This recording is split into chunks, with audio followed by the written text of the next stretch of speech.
Hola, muy buenas noches. Bienvenidos, muchas gracias por acompañarnos una vez más. Esto es Entre Líneas, una nueva entrega de nuestro programa donde vamos a hablar, por ejemplo, de lo que se nos viene. Domingo, 1 de mayo, cómo se prepara el PIT-CNT. El PIT-CNT que además tuvo la sorpresa que fue convocado por el gobierno para darle buenas noticias, cómo las ha recibido y cuánto puede incidir esto en la proclama del próximo domingo de Llenas Piedras. Lo vamos a conversar con uno de los coordinadores de la central sindical, uno de los principales referentes del PIT-CNT, con Juan Castillo. Además, en materia política, se viene la aprobación en diputados del proyecto interpretativo de la ley de caducidad.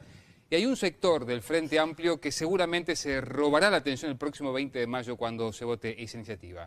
Estamos hablando de la corriente Acción y Pensamiento Libertad. ¿Por qué? Porque, bueno, ustedes saben, Eleuterio Fernández Huidobro la votó, pero renunció. ¿Y los diputados de la CAP-L qué van a hacer? ¿Cómo están interpretando esta iniciativa? ¿Qué valoraciones han hecho de las circunstancias políticas que se vieron después? Vamos a conversarlo con el diputado de ese sector, con Carlos Gamú. Y además, lo que se viene también ahora nomás en mayo, parece, aumento de los combustibles. Entre otras cosas, para conversar con el presidente de ANCAP, porque está allí en ciernes el juicio, por ejemplo, que se va a hacer a la empresa que proporciona los materiales que se trabaja por parte de ANCAP y que provocaron este derrame de petróleo allí en el arroyo Solís. También cómo vienen las perforaciones, cuánto se ha avanzado en esto, sobre todo en el interior del país, en tierra adentro, en el interior de la República. Vamos a conversar de estos y otros asuntos también políticos con el presidente del directorio de ANCAP, con Raúl Sendic.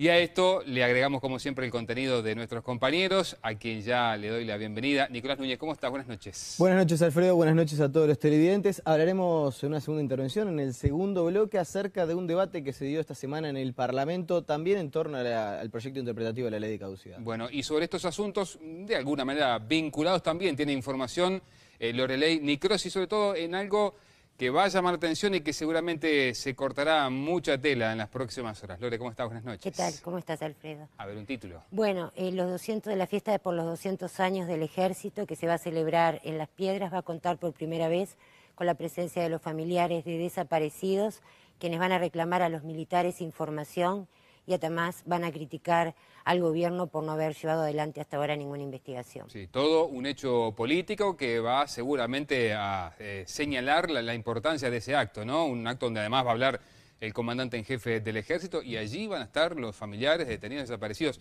En un ratito vamos a contarles todos los detalles. Y arrancamos nomás, y arrancamos con una información que tiene que ver con un proyecto muy importante para el gobierno, como es el del proyecto de asociación público-privada, que está ya prácticamente por aprobarse, que está logrando algunos consensos políticos, pero que tiene algunas trabas. Sobre esto ha trabajado también Nico.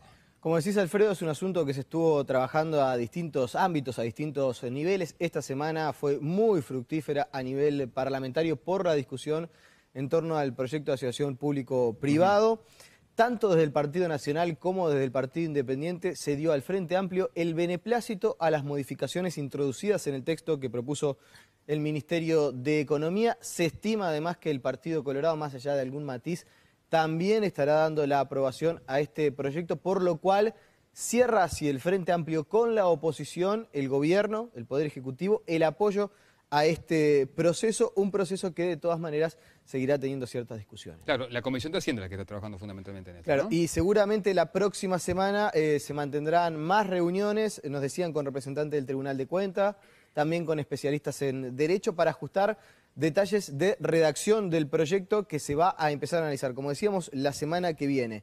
En caso de no sufrir modificaciones en el Senado de la iniciativa, bueno, se estaría cumpliendo con lo que el gobierno quiere, que es que termine de ser aprobada antes del primer semestre. Es una herramienta que el gobierno quiere tener ya para el segundo semestre, para que en el 2011 se pueda poner prueba a esta modalidad de asociación y sobre todo facilitar la llegada de inversiones para la infraestructura. Sí, si bien hay entendimientos con la oposición dentro del oficialismo, es una iniciativa que todavía genera algún que otro cuestionamiento, ¿no? Bueno, así es. El Partido Socialista por lo pronto sigue haciendo gestiones para hacer algunas modificaciones a algunas cuestiones que no le terminan de cerrar a los socialistas. Además, el Partido Comunista mantiene, por lo menos por el momento, su intención de no acompañar la iniciativa, e inclusive, seguramente lo conversarás ahora con Juan Castillo, en el PIT-CNT también se mantienen ciertos reparos al proyecto gubernamental.